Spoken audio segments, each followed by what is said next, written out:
E aí a gente vai começar. Apareceu a imagem aqui. Então, acho que todo mundo aqui está na UTI já viu o dispositivo DVE, né? Conhece uma DVE. Quem não conhece, a gente vai estar elucidando agora um pouco mais. E agora acho que a Aline vai falar um pouco dos cuidados em si com essa paciente com hipertensão intracraniana. Acho que é isso. Beleza, se você quiser iniciar os cuidados, a gente vai discutir um pouquinho. Na verdade, assim, eu vou fazer a aula, depois a gente realinha aí com seus cuidados, tá bom? Ok.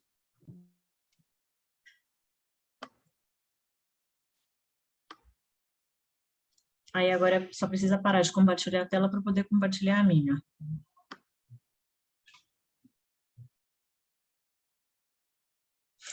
Fábio, ajuda o José, gente. Por favor, que eu nunca mexi no Zoom.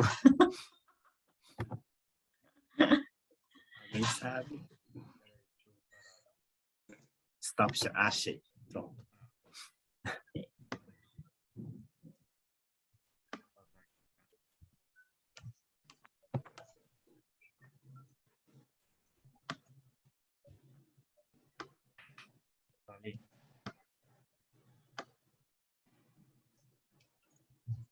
Bom,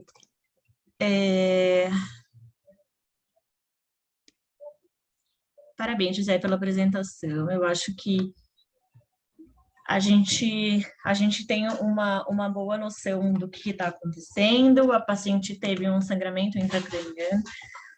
Para a gente discutir paciente neurocrítico, a gente discutiria muito mais coisa do que a gente consegue colocar numa apresentação. A ideia é que isso seja aplicável para todo mundo e a gente escolheu um ponto importante dentre vários cuidados com uma paciente com HSA, que são os cuidados de enfermagem com paciente com hipertensão intracraniana, tá bom?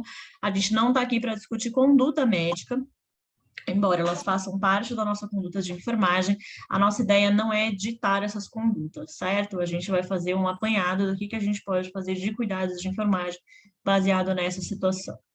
A primeira coisa que a gente precisa entender é essa doutrina. Primeiro, que a gente falar de cuidados com paciente neurocrítico na UTI não é um assunto recente, é um assunto antigo. Os primeiros estudos com paciente neurocrítico são de 1976. Então, há muito tempo, a gente tem tentado estudar a melhor forma de manejar esses pacientes. A tecnologia aprimorou, técnicas cirúrgicas, algumas técnicas de monitorização também são aprimoradas, mas tudo que a gente conhece de fisiopatologia, de equilíbrio, a gente tem isso muito antigo, tá bom? A doutrina de Monroe Kelly é uma doutrina que explica um pouquinho a fisiopatologia da capacidade adaptativa intracraniana e como que isso vai resultar na melhora ou no desencadeamento da hipertensão intracraniana. A primeira e o mais importante tópico dessa doutrina é de que tudo que está intracraniano tem uma capacidade muito pequena de complacência, de se adaptar. Tudo precisa funcionar em perfeito equilíbrio, porque a calota craniana é uma estrutura rígida que não permite mecanicamente que nenhum elemento ali dentro aumente, altere. Então, ela tem uma capacidade pequena de se adaptar, mas ela ainda tem mecanismos adaptados, certo? Então, em estado normal, com uma pressão intracraniana normal, eu tenho o volume venoso, o volume arterial, cérebro e líquor igualmente, não igualmente distribuídos, porque o volume venoso e o líquor são maior que as estruturas cerebrais. A estrutura cerebral é a maior estrutura física, certo? Mas o líquor e o volume venoso são os que mais impactam no controle da pressão intracraniana, porque são as primeiras coisas que vão alterar no sentido de esvaziamento ou de exacerbação de produção de líquor, quando a gente fala de desequilíbrio da pressão intracraniana, eu vou explicar melhor para vocês, certo? Então, no estado normal, eu tenho cerca de 80% do conteúdo intracraniano sendo cérebro, cerca de 10% é líquor, 10% é sangue, dentre eles maior conteúdo venoso do que arterial. Tá bom? Quando eu tenho um desequilíbrio na pressão intracraniana, algum desses desses elementos estão alterados, certo? Então, ou eu tenho um edema cerebral, eu tenho uma massa cerebral, eu tenho sangue onde não devia, como é o caso da nossa paciente, eu tenho um aumento de líquor, ou por um aumento da produção lipórica, ou por uma obstrução do esvaziamento lipórico, tá bom? Então, eu tenho algo descompensado. No caso aqui, por exemplo, uma massa, certo? Mas pode ser um volume de sangue ou um aumento da produção lipórica. Eu começo a ter um esvaziamento primário do volume venoso, então eu tenho uma reabsorção do volume venoso e eu tenho um escoamento maior de líquor, certo? A gente vai ver um pouquinho, o líquor é produzido ali no plexo coroide e ele é reabsorvido de alguma forma, tá bom? Se ele não consegue ser reabsorvido naturalmente, quando eu começo a aumentar a pressão intracraniana, eu vou ter um escoamento desse líquor de alguma forma. Quando eu descompenso a pressão intracraniana, então eu tenho a hipertensão intracraniana, e patologicamente é uma PIC maior do que 20 milímetros de mercúrio, tá bom? A literatura também variou aí ao longo dos anos, há alguns anos ela mantém aí nessa faixa de considerar a pressão intracraniana uma PIC maior do que 20, certo? Fisiologicamente, a gente tem uma PIC normal, e se a gente medir a nossa PIC em repouso, por exemplo, pode ser que ela se aproxime de zero, porque ela tem uma pressão equilibrada. Eu vou ter fluxo sanguíneo cerebral, eu vou ter tudo isso funcionando, mas eu vou ter uma pressão equilibrada, certo? O que eu não posso ter é algo desequilibrado. E até 20, teoricamente, a gente consegue compensar dessa forma, escoando o volume venoso ou líquor, certo? Se eu tiver uma PIC descompensada, eu começo a eliminar, a ter um escoamento venoso muito maior, porque não faz sentido eu escoar o arterial, e eu vou ter um desequilíbrio aí no escoamento de líquor, tá bom? Isso pensando que não é um paciente cirúrgico, porque se eu tiver uma DVE incluída aí, por exemplo, eu vou ter o escoamento de líquor por essa DVE, certo? E aí a fisiopatologia de várias coisas que estão envolvidas na pressão intracraniana. Primeira coisa que a gente precisa entender e importante, a gente tem esses 3 elementos essenciais quando a gente fala de hipertensão intracraniana: líquor, parênquima e fluxo sanguíneo cerebral. O líquor, é importante que a gente entenda qual é a produção licórica normal. Se eu tenho um paciente com uma derivação ventricular externa, o quanto eu espero que essa derivação ventricular drene, se não for um paciente com hidrocefalia, evidentemente, dependendo da localização dessa drenagem, dependendo do que eu vou encontrar ali, numa paciente com HSA, eu vou ter sangue misturado no líquor. Num paciente que pode ter algum processo infeccioso neurológico, eu vou ter pus misturado no líquor. Então, a quantidade, a característica, o volume daquilo que está drenando é super importante para mim. O líquor é produzido, então, no plexo coroide, e ele é reabsorvido ao longo do parênquima, tá bom? E a produção normal de líquor é em torno de 0,3, 0,4 ml por minuto, tá bom? Então, eu tenho uma produção razoavelmente pequena, de líquor, e eu preciso saber disso para conseguir fazer o meu controle de enfermagem daquilo que está drenando é normal ou é anormal. Não faz sentido eu olhar aquele copinho da drenagem ventricular externa depois de 6 horas. Faz sentido eu olhar com mais frequência, de 15 em 15 minutos, de 30 em 30, dependendo da estabilidade do meu paciente. Tudo isso vai estar prescrito. Parênquima cerebral. O parênquima cerebral é um tecido bastante sensível a qualquer tipo de alteração. Pouco complacente, então ele não tem muito para onde crescer ali na calota craniana, e ele entra num ciclo vicioso quando ele é edemaciado. E ele pode ser edemaciado em várias situações. Ele pode ser edemaciado por trauma direto, certo? Pode ser lesão axonal difusa, pode ser um trauma direto em alguma área craniana, pode ser uma agressão cirúrgica, então um procedimento cirúrgico. Tudo isso pode edemaciar, porque vai gerar um processo inflamatório ali na região e vai edemaciar tecido, e ele é bastante sensível a isso. O edema, ele começa a aumentar de tamanho, de volume mesmo, e fica comprimido dentro da calota craniana, levando à hipertensão intracraniana. A hipertensão intracraniana vai reduzir o fluxo sanguíneo cerebral, que vai gerar hipóxia. Essa hipóxia vai aumentar, vai piorar o processo inflamatório, piorando o edema. É um ciclo, certo? Cérebro edemaciado é bastante difícil a gente conseguir manejar. Então, e o fluxo sanguíneo cerebral é diretamente proporcional à pressão de perfusão cerebral. Quanto maior o fluxo, maior a pressão de perfusão, e a resistência vascular cerebral também vai ser importante para a gente entender o que a gente quer manejar. Tem hora que a gente quer mais sangue chegando naquela região, tem horas que a gente quer menos sangue chegando naquela região, e tudo isso vai entrar nos nossos cuidados. O fluxo sanguíneo cerebral, o José citou algo muito importante para a gente conseguir olhar nos nossos pacientes, que uma das coisas importantes nos pacientes neurocríticos é a gasometria arterial, certo? Por vários fatores, por ser um paciente neurocrítico com vários outros tecidos e sistemas envolvidos aí, mas olhando individualmente para o cérebro, a gente entende o CO2, e ele citou bastante o CO2 como vasodilatador cerebral. Nos cuidados de enfermagem com neurocrítico, não é só o CO2 da gasometria que é importante, na verdade, tudo vai ser importante. E qual que é o impacto de eu avaliar o CO2? Qual é o impacto do CO2 cerebral? O gás carbônico, ele pode levar a uma vasodilatação cerebral. Quando eu aumento o CO2, então, o meu pH vai diminuir, vai ser um sangue mais ácido.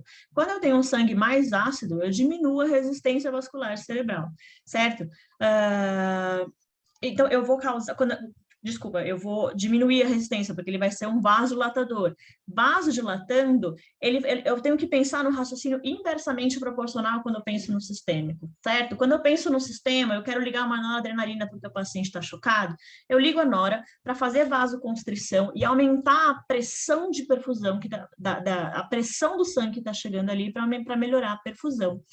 Eu pensando num cérebro dentro de uma calota craniana com pouquíssima chance de complacência, eu não posso deixar chegar mais fluxo sanguíneo.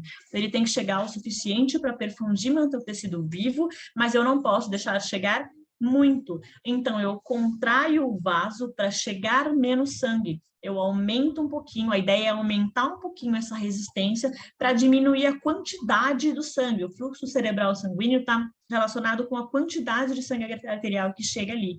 Então, o ideal é que a gente mantenha, na verdade, um pH normal para esse paciente ou um pH um pouquinho mais alcalótico, e é a alcalose que vai me ajudar com a resistência vascular cerebral. Como que eu consigo alcalose no paciente? E a gente vai ver bastante isso nos pacientes neurocríticos, é uma hipocapnia permissiva. Então, eu aumento a frequência respiratória, é aquele paciente que eu faço o controle do ventilador, ele tem uma frequência respiratória lá de 38, 40, mantendo um pH normal para alcalótico, isso eu quero dizer um pH de 7,35, 7,36, para me ajudar a chegar menos sangue ali no cérebro, menos fluxo sanguíneo cerebral e melhorar a pressão intracraniana.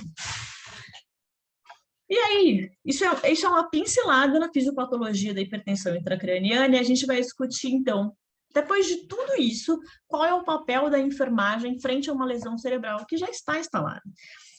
Quando o paciente tem um sangramento cerebral, ele resolve esse sangramento cerebral no centro cirúrgico, ele vai para o centro cirúrgico drenar.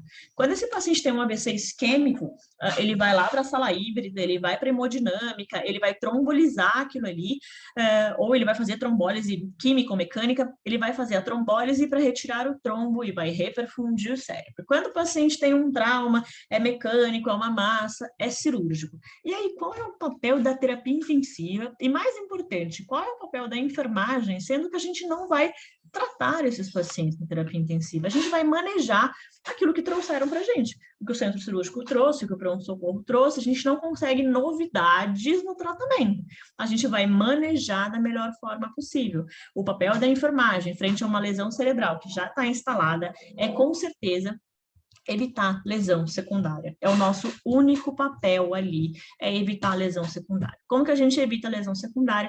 Fazendo um planejamento da assistência de enfermagem adequado, baseado em evidências, pensando de forma sistematizada. É isso que nos diferencia de um cuidador que não tem o curso de enfermagem, certo? É que nós somos sistematizados, nós pensamos baseados num objetivo, nós temos um plano de assistência. A gente quer chegar em algum lugar com a nossa assistência, certo? A gente planeja, pensa no objetivo, avalia para ver se a gente chegou lá, muda a rota, avalia, olha o diagnóstico, levanta o problema, resolve o problema, vamos para o próximo, tá bom? Isso é um planejamento de assistência de enfermagem sistematizado. A primeira coisa, o José falou um pouquinho para a gente, são os cuidados com derivações ventriculares externas. Escrevi errado, externas, tá? Os cuidados com DVE. A DVE, ela é passada cirurgicamente, ela até é passada na beira do leito. A gente até tem alguns mecanismos para conseguir passar essa DVE na beira do leito, mas a ideia da DVE é pós-operatória e os cuidados. Primeira coisa primária, tá bom? São os cuidados com a inserção da DVE. É um curativo estéreo, é um procedimento invasivo, é uma inserção como qualquer outra, é um dreno como qualquer outro, instalado num lugar super nobre, que é o cérebro, em diferentes lugares intracranianos. Ela pode estar ventricular, ela pode estar subdural, a gente vai avaliar isso via tomografia e sabendo do procedimento cirúrgico em si, mas os cuidados são como inserção de catéter, como qualquer outro, tá bom? O nosso POP do hospital, então, curativo com clorexidine 0,5%. Lá na neuro a gente teve agora, né, fui de alta um paciente que era alérgico à clorexidine, a gente pode usar PHMB, ou no caso do hospital não ter o PHMB alcoólico, o PVPI, a gente pode usar o álcool 70%, tá bom? Mas isso são se o paciente tiver alergia à clorexidine, tratamento de primeira escolha para fazer curativos de inserção é a clorexidina alcoólica 0,5%, tá bom? Fixação adequada. As técnicas cirúrgicas variam, as inserções variam, e a gente precisa ver onde está instalado essa DVE e saber que a fixação, ela precisa vir de determinada forma segura para os nossos pacientes, tá bom? Segura a ponto dela não ter tracionada ou deslocada. Comumente ela é fixada na presilha distal e em bailarina, parecido com um catéter central, certo? O ideal, no mundo ideal, é que esse sistema de monitorização da PIC venha conectado com o paciente no intraoperatório, porque é um procedimento que eu vou abrir todo esse sistema de derivação, e a ideia é que eu mantenha o sistema o mais fechado e estéreo possível, tá bom? Mas isso não acontece, a gente também já recebe os pacientes só com um sistema de drenagem, e na UTI a gente instala o sistema de monitorização, que assim como qualquer PAI, PVC, ele vai transformar aquilo que ele vê de pulso, de fluxo, num pulso, gerar um número e uma onda e colocar isso no monitor para a gente, tá bom? Mais importante de tudo no mundo, o alinhamento. A gente vai discutir uns outros cuidados também, de posicionamentos, cabeça e tudo mais, mas o alinhamento é o mais importante. O que é o alinhamento e o que é o nível da DVE? Tudo isso é prescrição médica, o alinhamento não. A gente sabe que o alinhamento é cuidados de enfermagem, mas o nível da DVE é prescrição médica. O nivelamento, que a gente fala alinhar no zero, quer dizer que eu elimino com a pressão cerebral, eu alinho com a pressão atmosférica, certo? E a pressão atmosférica é diferente aqui, é diferente lá em Santos, é diferente em Campos do Jordão.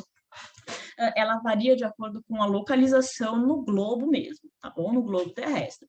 Então, eu preciso, quando eu alinho ela no zero e eu zero essa pressão no monitor, eu elimino, eu equilibro a pressão atmosférica da minha cabeça e a pressão atmosférica do meu sistema, certo? Então, sempre eu alinho o zero do meu copinho, e aí está indicado na imagem, junto ao meato acústico externo, que a gente entende que esse é o centro de gravidade da cabeça, e ali eu vou alinhar como centro zero, tá bom? Tem várias discussões aí na literatura, e eixo flebostático e tudo mais. Vamos seguir o que a gente faz no Hospital São Paulo e não entrar em outras discussões, tá bom? Que é alinhar, e faz sentido para a gente também, que é alinhar o zero no meato acústico externo. O que é o nível? E essa é a primeira faixa verde ali, que alinha o zero junto com a cabeça do paciente. O que é o nível, que é esse azul, que é esse copinho que sobe? O nível é o quanto eu quero que chegue a pressão intracraniana para que ele comece a drenar, certo? A gente falou, então, que a pressão tem que estar em torno de 20, certo? A pressão intracraniana. Imagina que eu alinho esse copo em 15. Lembrando que o copinho tem duas medidas, em centímetros de água e milímetros de mercúrio. Vamos falar tudo em milímetros de mercúrio agora, embora a gente alinhe comumente em centímetros de água. Se eu quero se eu estou alinhando esse nível do copo, que é o primeiro verdinho, em 15, quer dizer que toda vez que eu tiver uma pressão que no nível 0, alinhado com o meu meato acústico externo e com a pressão atmosférica, ultrapassa 15, ele começa a drenar. É o mesmo princípio de uma caixa d'água, certo? Então, eu tenho um sistema na caixa d'água, quando eu tenho uma pressão maior, num nível mais baixo da caixa d'água, ele vai conseguir empurrar isso para cima. E se eu tiver um nível maior, ele fica equilibrado, certo? Se eu fizer uma pressão, então, por exemplo, eu faço uma iatrogenia e eu insufle aquele sorinho da PIC, que não deve ser insuflado de forma alguma, eu faço uma pressão maior ali, eu empurro aquilo para dentro da cabeça. Isso é o nivelamento das pressões. 0 com 0, alinhar em 15, alinhar em 20, alinhar em 0, segundo a prescrição médica, isso quem vai falar é o neurocirurgião, isso quer dizer que, olha, cabeça, se você estiver aberta, a partir do momento que você chegar nesse valor, você começa a gotejar, você começa a drenar o que tiver a mais aí, certo? Então, esse é o sentido de nivelar, certo? Manter DVE aberta, manter DVE fechada, isso é prescrição médica, certo? Num HSA, se o paciente estiver com risco de hipertensão intracraniana, como foi o caso da evolução do José, e do momento da hipertensão, que a paciente precisou ser levada para tomografia e tudo mais, eu vou manter a DVE aberta, porque faz sentido eu ter uma calota craniana, não tenho complacência, eu deixar um escape para aquilo que estiver sobrando ali conseguir sair, e aquilo que está sobrando, aquilo que drena primeiro, segundo a lei, que a gente já leu a doutrina, o que vai drenar primeiro é o líquor, certo? Pode ter presença de sangue, se eu tiver um HSA, ou presença de algum outro, de uma outra característica do líquor, dependendo da doença que a gente estiver falando, certo? Então, DVE aberta, fechada, é prescrição médica. DVE alinhada, prescrição de enfermagem. E aí agora, Aline, quando que eu fecho a DVE, quando que eu abro a DVE? Isso é o mais difícil da gente conseguir discutir, certo? Não existe nada 100% certo e nada 100% errado. A prescrição médica, gente, é indiscutível. Eu não estou aqui para discutir prescrição médica, a gente sabe disso e vai continuar sendo assim. O problema é que a gente pode pensar individualmente. Eu não quero que drene demais, eu não quero que... eu não quero causar nenhuma iatrogenia para o paciente, então o que eu vou fazer? Eu preciso fechar a DVE toda vez que eu for aspirar esse paciente. Eu entendo que tudo aquilo que vai causar, ou eu vou fazer uma agressão, ou eu vou gerar um evento simpático, adrenérgico, eu vou aumentar a pressão intracraniana, porque eu vou aumentar o fluxo sanguíneo cerebral, eu vou aumentar a atividade metabólica, certo? Então, uma aspiração orotraqueal, por exemplo, é um procedimento invasivo, desconfortável, causador, o paciente pode tossir. Tudo isso pode elevar a pressão intracraniana, certo? Ele vai tossir, ele vai engurgitar carótida, ele vai diminuir retorno venoso, tudo isso ele vai aumentar a pressão intracraniana. E aí, eu fecho ou não fecho? Depende, certo? A resposta é sempre depende. Eu tenho um paciente que está na UTI, com uma PIC, que eu estou lá monitorizando, como é o caso da nossa paciente, estável há mais de 24 horas, eu tenho uma PIC de 1, 2, 5 no máximo, ela não fez nenhum período de hipertensão intracraniana e ela mantém a DVE aberta, eu vou fechar a DVE. Faz sentido fechar a DVE, porque aí eu sei que naturalmente, a hora que eu for causar alguma dor, algum procedimento desconfortável, a pressão vai aumentar e ela vai ter capacidade de se readaptar. Agora, eu preciso aspirar um paciente que está desconfortável, está fazendo rolha, ele não tem mais indicação de ficar sedado, e eu vou aspirar com uma PIC de 18. E aí? Eu fecho ou não fecho? Mandatório, obviamente, ele vai aumentar a pressão intracraniana quando eu aspirar, certo? E se eu souber que eu estou fechando a DVE com uma PIC de 18, eu sei que eu vou causar uma iatrogenia nele assim que eu fechar a DVE, certo? Então, eu preciso escolher o que eu vou fazer naquele momento. Ele está desconfortável, ele precisa ser aspirado naquele momento, eu preciso mobilizar, eu preciso fazer, sei lá, alguma coisa naquele momento que é urgente, eu vou escolher se eu vou fazer ou se eu não vou fazer. E se eu fizer, eu vou fazer com a DVE aberta, certo? E aí, é a enfermagem, junto com qualquer tipo de procedimento, que vai monitorizar. Começou a drenar, drenou demais para o procedimento. Eu vou escolher para fazer aquele procedimento alguém que tem mais experiência, que vai ser mais rápido, que vai causar menos malefício para o paciente. Tudo isso, gente, é decisão de enfermagem. Tudo isso é decisão do planejamento da assistência, certo? Tudo isso vai entrar nesse bolo da gente conseguir tomar a decisão. Fecha a DVE para o transporte, é mais seguro fechar a DVE para o transporte, porque aí eu garanto que eu não tenho, eu não vou regurgitar, né? Então, o conteúdo do copo intracraniano, eu perco as medidas, eu perco o parâmetro da PIC no meio do transporte, mas eu vou transportar um paciente que precisa fazer uma tomografia porque ele tem hipertensão intracraniana e eu preciso levar ele para o centro cirúrgico só depois da tomo. Eu vou levar com a DVE aberta, certo? Se ele tiver risco de hipertensão ou no momento da hipertensão intracraniana, nada me impede de, com segurança, um enfermeiro mais experiente ou acompanhado de outro enfermeiro, eu vou levar esse paciente para o centro cirúrgico, eu vou levar esse paciente para a tomografia com a DVE aberta, certo? Esses são os cuidados principais com DVE. Posicionamento. E aí, a gente pode mexer no paciente com hipertensão intracraniana, eu posso mudar o decúbito desse paciente, como que eu alinho esse paciente, como que eu faço o decúbito desse paciente, ele fica mais sentado, ele fica mais deitado, ele fica em decúbito zero. Bom, algumas coisas a gente tem aqui, todos os para a gente provar que a gente pode fazer uma assistência baseada em evidências, todas eu trouxe alguns artigos, algumas coisas para a gente conseguir analisar, certo? A primeira coisa, cabeceira elevada a 30 graus. Também, ao longo desses 50 anos aí que a gente estuda hipertensão intracraniana, muitas coisas foram tentadas. A gente tentou parar de deixar o paciente de decúbito zero, a gente tentou deixar 15 graus, a gente tentou deixar 30 graus, a gente tentou deixar 45 graus. Então, tem alguns estudos aí, não tão bons estudos, assim, randomizados, controlados, mas tem alguns estudos que compararam qual era o melhor posicionamento para o paciente. Pensando que é um paciente grave, neurocrítico, dentro da UTI, a cabeceira a 30 graus ainda parece ser o melhor, tanto para prevenir pneumonia associada à ventilação mecânica, quanto para diminuir lesões secundárias cerebrais, certo? Mudança de decúbito, eu posso fazer, e eu sempre falo isso, e é muito natural a gente pensar nisso, né?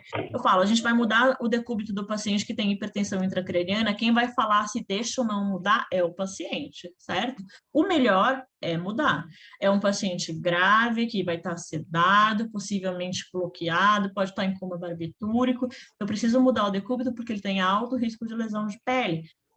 Mudei o decúbito e a pressão intracraniana subiu ou ele foi desconfortável de alguma forma, não está bem sedado, sentiu dor, tossiu, eu volto ele para a posição normal, certo? Volto para supino.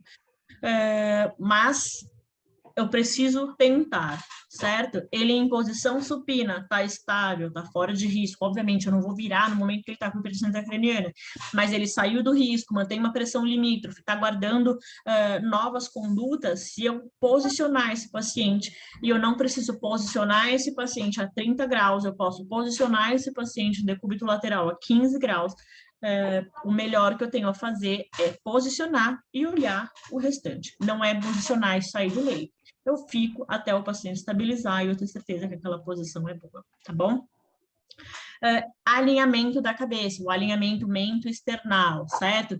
Fisiologicamente, isso é explicado porque se eu tenho compressão de algum lado, se eu tenho o pescoço caído para algum dos lados, eu faço compressão de jugulares e eu tenho diminuição do retorno venoso. O sangue fica no cérebro. Algumas piques que estão funcionando muito bem e tudo mais, que a gente consegue olhar o valor direitinho. Se eu fizer pressão, dígito pressão nas jugulares, eu vejo no monitor aumentar a pressão intracraniana. É um dos testes que eu consigo fazer. Então, fisiologicamente, faz sentido, pelo retorno venoso, eu manter o alinhamento mento-external, certo? Então, manter a cabeça reta, ainda que eu mude o decúbito do paciente, mude de posicionamento, o paciente continua retilíneo, certo? Sedação e analgesia. Duas únicas condições, assim, para não despertar o paciente sob hipótese alguma, uma delas é a hipertensão intracraniana, certo? Na hipertensão intracraniana, eu vou tentar diminuir o metabolismo cerebral o máximo possível, eu vou tentar diminuir toda a demanda energética, adrenérgica, catabólica dele o máximo possível, certo? Então, eu mantenho esse paciente sedado em RAS de -5, sedação profunda, bloqueando se necessário. Posso usar barbitúrico, certo? Posso usar tiopental para sedar o paciente que tem hipertensão intracraniana. Tiopental exige cuidados extras de enfermagem, tanto pela infusão, porque ele cristaliza quando ele fica no mesmo equipo, e ele tem um tempo de despertar muito maior. O tempo de meia-vida do Propofol é de 30 minutos, o tempo de meia-vida do tiopental é 48 horas. Eu espero até 72 horas para esse paciente ficar 100% acordado. Então, usar tiopental pode melhorar ali no momento, porque aí ele zera mesmo o metabolismo cerebral, diferente do GABAérgico inibitório, como é o Propofol, do benzodiazepínico e tudo mais.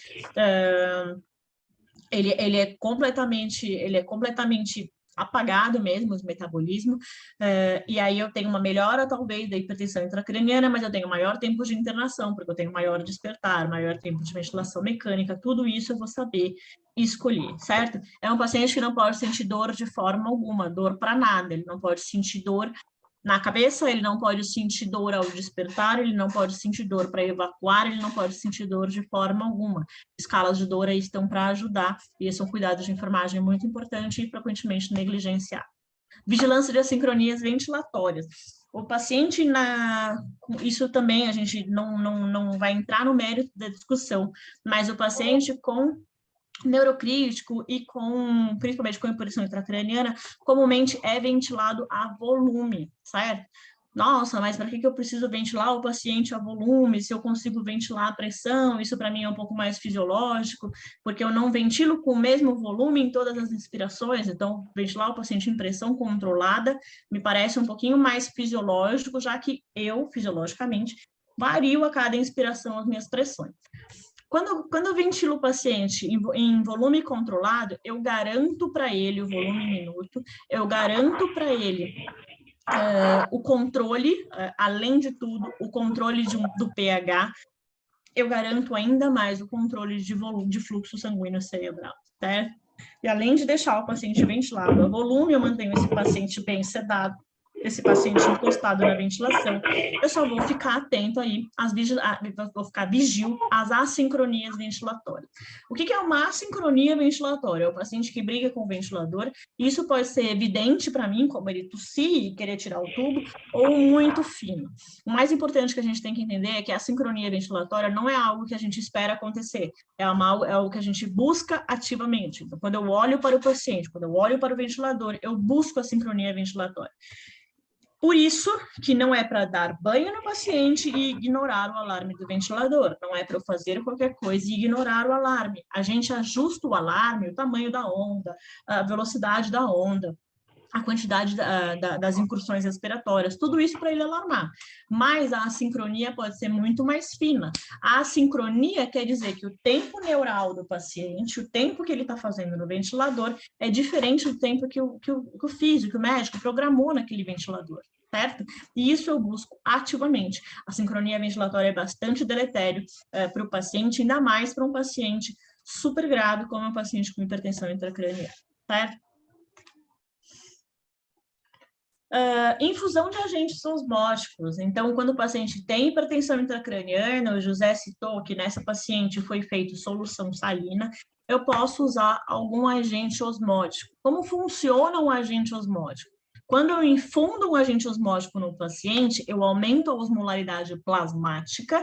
Aumentando a osmolaridade plasmática, eu consigo transportar a água que está no meio extravascular para o meio intravascular, certo? Eu consigo tornar esse meio tão salgado ou tão hiperosmolar que a água vai ali para mim para tentar, vai ali no meio para tentar diluir essa hiperosmolaridade. Isso é feito com manitol ou é feito com solução salina? Qual é o melhor? Também faz 50 anos que o povo pesquisa isso, tentando comparar manitol com NaCl 20%. Hoje, o que a gente sabe é que a solução salina, ela é um pouco mais deletéria a longo prazo, certo? Porque hipernatremia é difícil da gente conseguir controlar lá na frente, e a hipernatremia também pode ser bem lesiva para o cérebro. O manitol, a longo prazo, parece ter menos repercussão, embora a curto prazo ele seja bastante responsivo em diurese, em desequilíbrio eletrolítico, tá bom? Mas isso parece ser a longo prazo. Para a gente, o que importa é que no momento da hipertensão intracraniana, eu preciso tirar o paciente daquela situação para encaminhar ele para o centro cirúrgico e resolver o problema dele, encaminhar para tomografia, para esperar ele melhorar.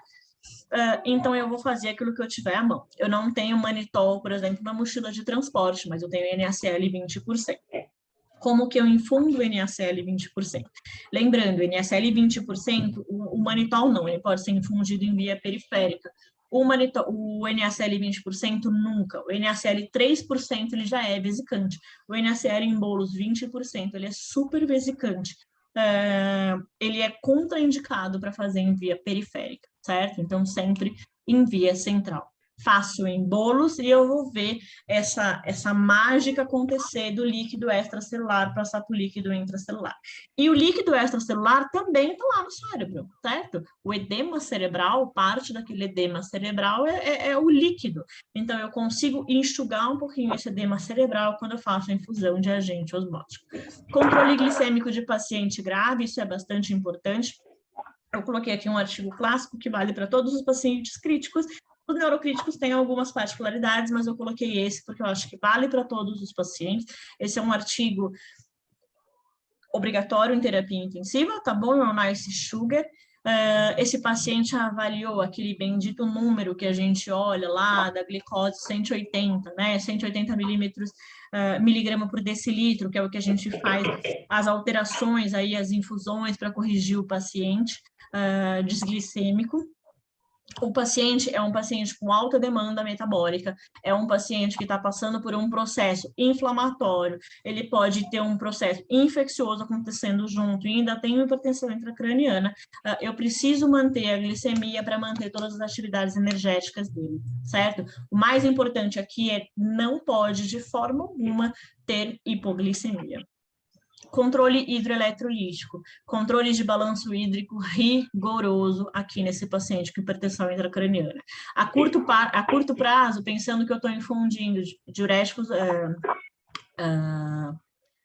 ou diurético osmótico ou NaCl 20%, que podem ter algum desequilíbrio da diurese do paciente e também da natremia causando distúrbio eletrolítico. Era uma paciente que já tinha um distúrbio eletrolítico, um potássio já mais baixo, um sódio normal, que permitiu fazer a infusão de NaCl 20%, mas eu faço um controle bastante rigoroso, certo?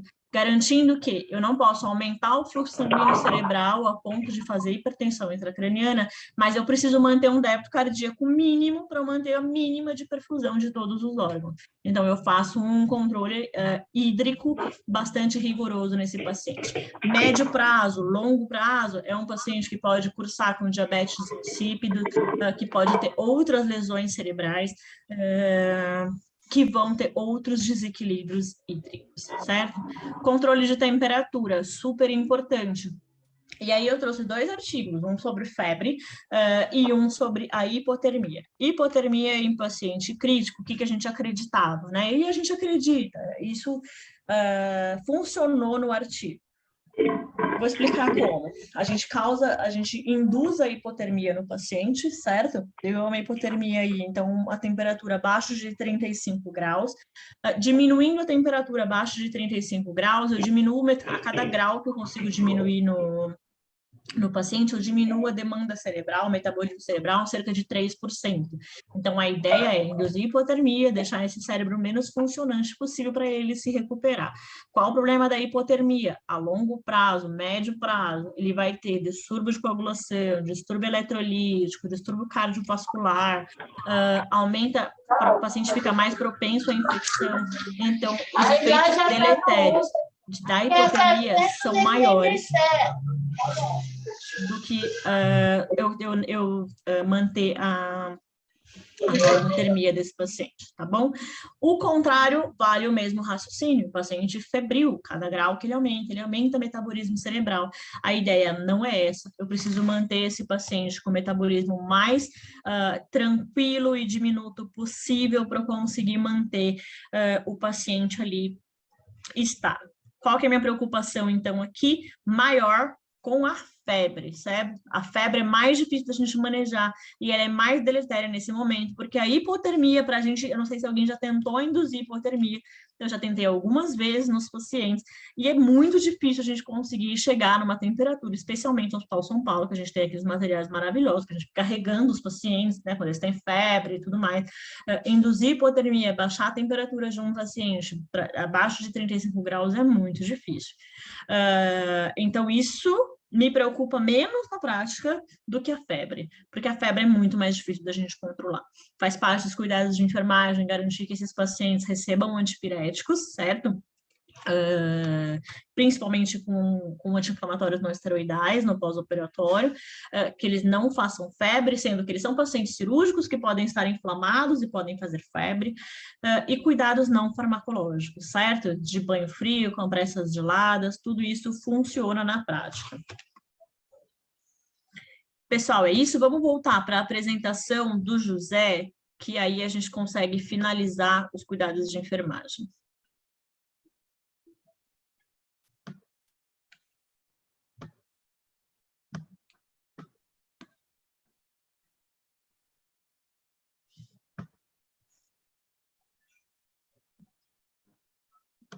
Pode compartilhar sua tela de novo.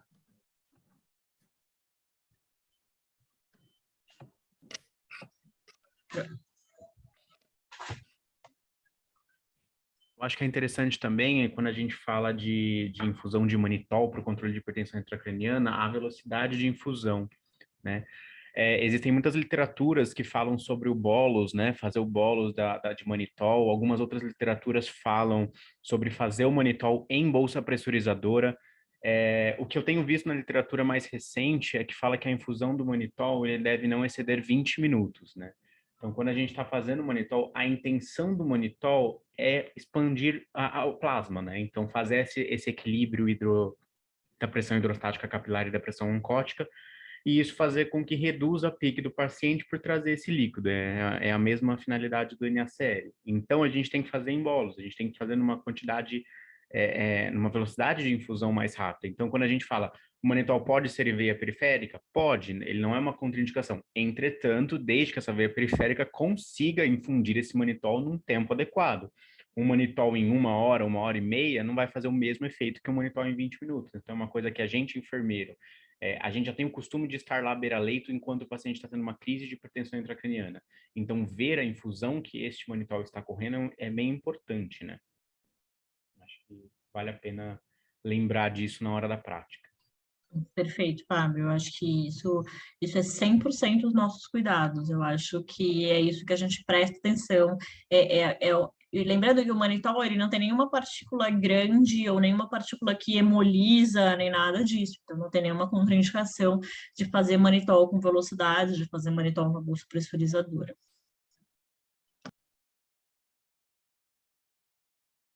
Conseguiu aí, Zé?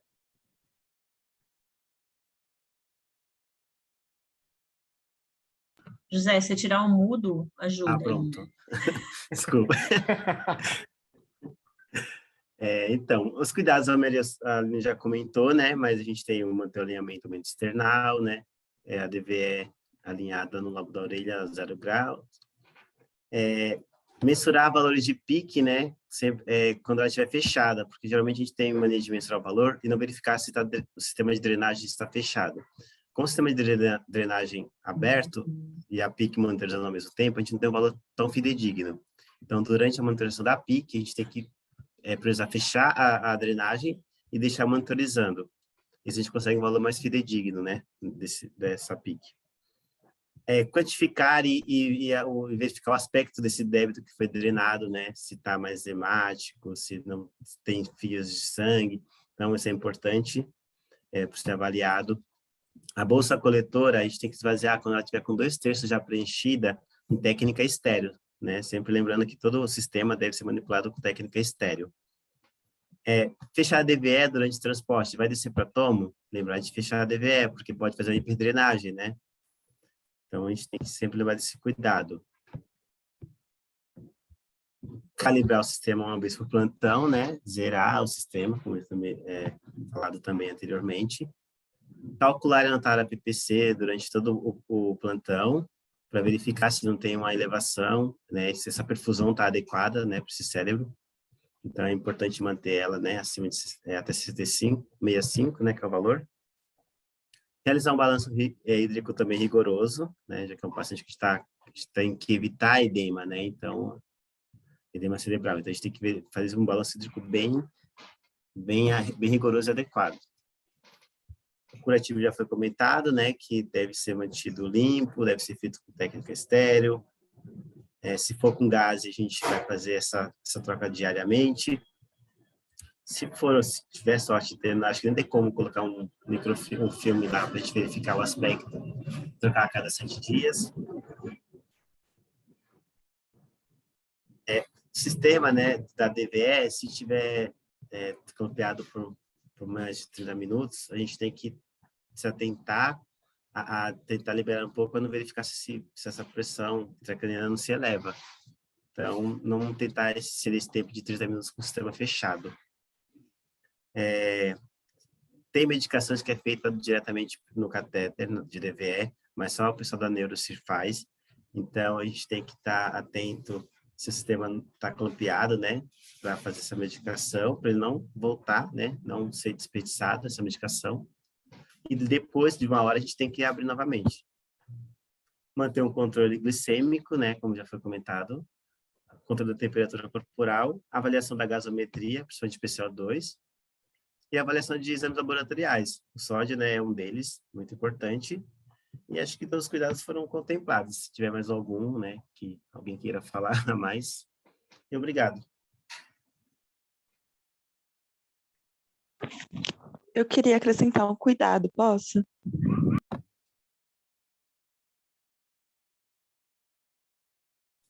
Claro, Thalita, todo mundo está aberto para discutir aqui, é para isso. Às vezes o paciente vem do centro cirúrgico com uma segunda via, e aí a gente sempre tem que retirar ela, com técnica estéreo, obviamente.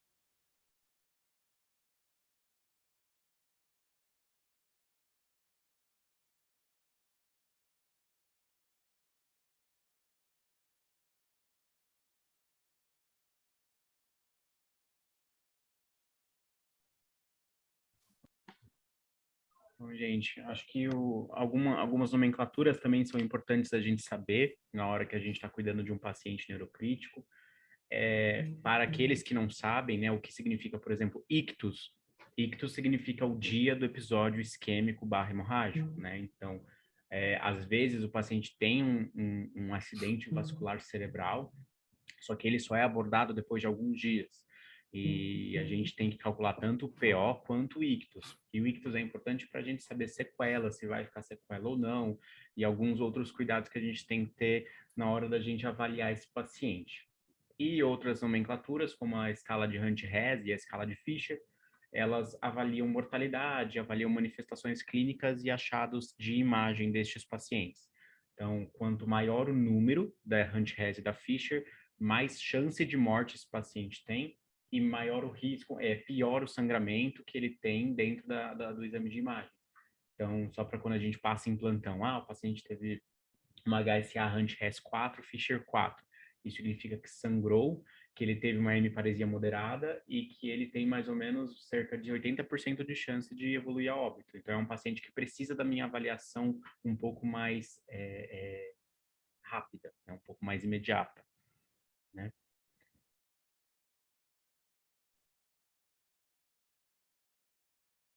E aí, Zé, como foi fazer o estudo de caso? É uma experiência diferente, né? Mas acho que eu consegui sintetizar um pouco mais o conhecimento sobre o dispositivo, sobre pressão intracraniana, parte neurológica eu tive que ler um pouco mais, então me ajudou bastante, né? E, assim, desenvolvendo um pouco mais, desenrolar mais essa parte de passar na informação. Acho que com o tempo vai dar uma melhorada. Eu acho que é igual a Aline colocou no começo, nós viramos covidologistas, né? A gente passou muito tempo estudando Covid e insuficiência respiratória e mecânica ventilatória. Então, agora eu acho que é a hora de abranger um pouco os horizontes, de estudar um pouco outras coisas. Eu acho que é interessante isso. Gente, esse é um espaço aberto para a gente fazer esse tipo de discussão mesmo. Podem, se alguém tiver alguma dúvida, algum comentário, perguntar alguma coisa, a gente vai fazer outras discussões e de acordo com, sei lá, com os temas que forem de interesse de todo mundo. Parabéns, José. Acho que é ótimo a gente poder compartilhar isso. Da próxima vez a gente troca, né? Eu apresento o caso, você apresenta a aula. Eu acho que a gente consegue ir fazendo isso. Tá bom? Dúvidas?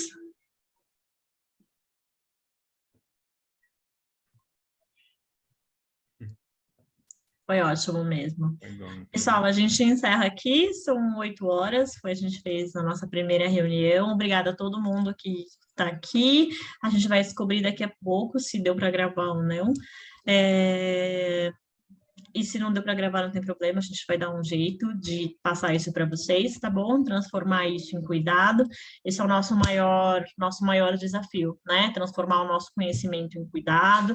A prática, às vezes, parece tão distante daquilo que a gente estuda, daquilo que a gente lê, mas a gente precisa aproximar isso cada vez mais, né?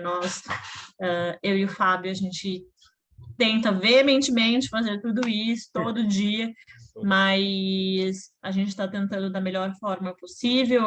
Vamos começar dessa forma, né? Tentando aproximar um pouquinho mais o nosso conhecimento da prática. E vocês estão à vontade, com a porta aberta, como sempre estiveram, para ter todas as dúvidas, tudo que vocês precisarem de nós, tá bom? Gente, Obrigada, muito obrigado gente. pela participação, viu? Uma boa noite para todo mundo. Obrigado, pessoal. Desculpa. Boa noite para vocês. Obrigado, viu, por ter me A doente aqui, ó, apresentando, doente, todo derrubado, bichinho. Obrigada, José. Obrigada mesmo por ter topado isso. É isso aí, a gente vai fazer mais, tá bom? Obrigada mesmo, gente. Boa noite, beijo para todo mundo. Tchau, gente. Boa noite.